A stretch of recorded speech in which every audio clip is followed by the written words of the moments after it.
माध्यम बनाने की जरूरत नहीं है। मेरे पास आए, मैं उनके सुनूंगा, मैं उनका काम करूंगा, वो मेरी प्राथमिकता में शामिल होंगे। जो पहले आए, first come first serve basis. चलिए इनका नमस्कार, आप देख रहे हैं उजाला दस्तक न्यूज।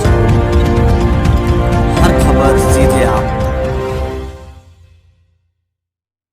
जी सर, बताएं, आप यहाँ दाऊद नगर पंचायत से भावी मुखिया प्रत्याशी के रूप में आ रहे हैं, तो सबसे पहले आप पूरे पंचायत वासियों को क्या कहना चाहेंगे? सबसे पहले मैं पंचायत वासियों को आने वाले शिवरात्रि, होली और माह रमज़ान की हार्दिक शुभकामनाएं देना चाहता हूं। सर, कुछ सवाल है आपसे। जी बोले। सर, आप यहाँ से भावी मुखिया प्रत्याशी के रूप में आ रहे हैं, आप पूर्व में भी प्रत्याशी रह चुके हैं, तो पूरे पंचायत में चर्चा का विषय बना हुआ है, तो आपसे जानना चाहेंगे चर्चा का क्या कारण? देखिए, चर्चा का कारण यहाँ के पंचायत की जनता इतना धोखा खा चुकी है पूर्व के सारे प्रत्याशियों से, या जो पूर्व में मुखिया रहे हैं उनसे इतना धोखा खा चुकी है कि ये लोग मुखिया होके जनता की सेवा ऐसे नहीं करते हैं। ये लोग अपना अपना एक नियुक्त कर देते हैं एजेंट, जिनको आप बिचौलिया कह सकते हैं, जिनको आप दलाल कह सकते हैं। मैं तो खुले लफ्ज़ों में उनको दलाल ही कहता हूँ कि ये सारा काम उन्हीं के माध्यम से होता है। उनसे इंदिरा आवास के नाम पर 20,000 25,000 रुपया लिए जाते हैं। उन गरीबों के कारण गवर्नमेंट खैरात देती है, सरकार खैरात में देती है उनको उन पैसे, उन गरीबों को घर बनाने के लिए, और उसमें से तक का पैसा लोग लूट लेते हैं। हर काम का पैसा लगता है। बहुतों को राशन कार्ड के नाम पर, बहुतों को वृद्धा पेंशन की योजना के लिए 500 रुपया 300 रुपया ले लेते हैं और उनका काम भी नहीं होता है। बड़ा अफसोस लगता है इन सब बातों को। सर, एक चीज और जानना चाहेंगे आपसे, वर्तमान में आप किसी पद पे न रहते हुए भी लोगों को किस प्रकार से न्याय दिलवाने का काम करते हैं, समाज सेवी होने के नाते? जी, समाज सेवी होने के नाते जो भी लोग आते हैं, जो परेशान हैं, और मैं अपना बखान खुद नहीं करना चाहता हूँ, लोग जानते हैं, पब्लिक जानती है जी। जो लोग आते हैं, जिस तरह से भी मदद हो सकती है उनकी मदद की जाती है। जी। अच्छा सर, आप युवा हैं, अगर आप को जनता क्षेत्र में मैंने सेवा करने का मौका देती है तो युवाओं को किस प्रकार से देखेंगे? सबसे पहले मैं युवाओं को, जो बेरोजगार युवा हैं, उनको जो भी योजनाएं पंचायती राज व्यवस्था में जो भी योजनाएं आती हैं, उसमें मैं उन सब की भागीदारी तय करूंगा कि जो काम हो पंचायत स्तर पे उनकी निगरानी में हो और वो लोग उसमें बिजी रहें।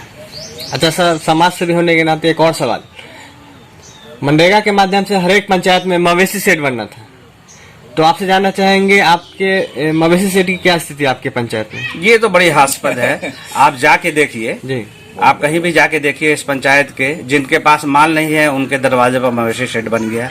जो गरीब हैं, जिनको सही में जो पूरे तरीके से निर्भर है अपने जानवर को लेके, गाय हो भैंस हो, उनके पास उनका नहीं बना। और जो भी बना उसमें इतनी अनियमितता है, अगर आप जाएंगे बिल्कुल 4 नंबर 5 नंबर ईटा बालू दियर का उठा के लाके, और ठेकेदार भी एक ही परिवार के सदस्यगण आपका अक्सर देखेंगे कि मोटरसाइकिल पे 1-2 बोरी सीमेंट लेके जाते हुए, मतलब जो अभी प्रधान है यहाँ का, उसके परिवार के सदस्य उसको लेके ढोके जाके बनाते रहते हैं। तो आपका सर चुनाव लड़ने का एजेंडा क्या है? देखिए, हमने अपने 10 बातें रखी हैं। हमने ये इतिहास में दाऊद नगर पंचायत के इतिहास में पहली बार मैंने अपना घोषणा पत्र जारी किया है, जो 10 पॉइंट है। उसके अलावा भी हम करेंगे, जो भी मुखिया के अधीन आएगा उसको मैं करूंगा। मेरा लक्ष्य है कि मैं किसी भी तरह सेवा जनता की करूं, जिनको सेवा की जरूरत है। मेरे पास 10 प्राथमिकता है। पहली बार इस दाऊद नगर पंचायत के इतिहास में, चुनावी इतिहास में, मैंने अपना 10 घोषणा पत्र 10 पॉइंट मैंने लिया है। एक है राशन का सही समय पर सही तौल के साथ वितरण कराना, क्योंकि अक्सर आप देखेंगे राशन जो गरीबों को मिलता है उसमें बहुत सारे गरीबों को अनाज ही नहीं मिलता है, उनको टाल दिया जाता है। उनको वो पहले दिन जाते हैं, उनसे अंगूठा लिया जाता है। चलिए सर, आपसे जानना चाहेंगे, इस तरीके से आपने जो है 10-10 पॉइंट जो है बना के रखे हैं, और भी कई सारे जो है कि पॉइंट्स हैं जिनको इसके अलावे भी आप काम करना चाहते हैं। अच्छा सर, एक चीज जानना चाहेंगे, अगर पद पे आते हैं आप, अगर मुखिया बन गए आप, तो भ्रष्टाचार को किस प्रकार से खत्म करेंगे? देखिए, हमको लगता है कि हमारे यहाँ जो पंचायत में हो रहा है भ्रष्टाचार सिर्फ इस तरह से समाप्त हो सकता है कि मैं अपने पास, मेरा संवाद सीधा जनता से हो। जिनको भी किसी चीज की जरूरत है वो मेरे पास आए, सीधा मुझसे संवाद हो, किसी को बीच में पकड़ने की जरूरत नहीं है। बिल्कुल ही किसी की ज़रूरत नहीं है, किसी बिचौलिए की ज़रूरत नहीं है, किसी का के माध्यम बनाने की ज़रूरत नहीं है। मेरे पास आए, मैं उनके सुनूंगा, मैं उनका काम करूंगा, वो मेरी प्राथमिकता में शामिल होंगे। जो पहले आए, first come first serve basis. चलिए, इनका साफ तौर पे कहना है कि अगर सत्ता में आते हैं, अगर मुखिया बनते हैं तो जनता से, मुखिया से सीधा जनता को लाभ मिलेगा, बीच में कोई भी बिचौलिया नहीं रहेगा। बिल्कुल नहीं। बहुत बहुत धन्यवाद सर। अपना पुनः परिचय बताएंगे। मेरा नाम रहमानी हुआ, रहमानी के नाम से जानता हूँ। पूरा नाम इनायतुर रहमान रहमानी हुआ। जी। और मैं वर्तमान में मुजफ्फरपुर मेरा कुछ कारोबार है, जो निजी है, कारोबार खुद का है। और ज़्यादा समय मैं गांव में रहना पसंद करता हूँ।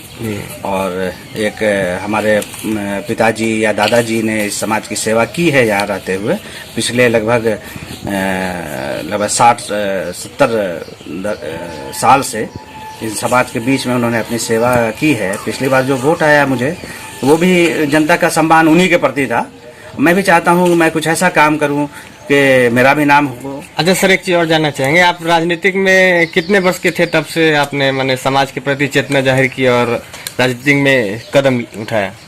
मैं पहले शिपिंग कंपनी में जॉब करता था। जी जी। जॉब करने के बाद मैं सन 2007 से जी। मैंने सोचा कि अपने समाज की सेवा करूं, जिस रूप में भी हो, जैसे भी हो, करता आया हूं और करता रहूंगा। मुखिया पद मुझे मिल जाता है, मैं बिल्कुल यहाँ अपने घर पे रह के लोगों की सेवा करता रहूंगा। मुझे इसमें बहुत खुशी मिलेगी। बहुत बहुत धन्यवाद।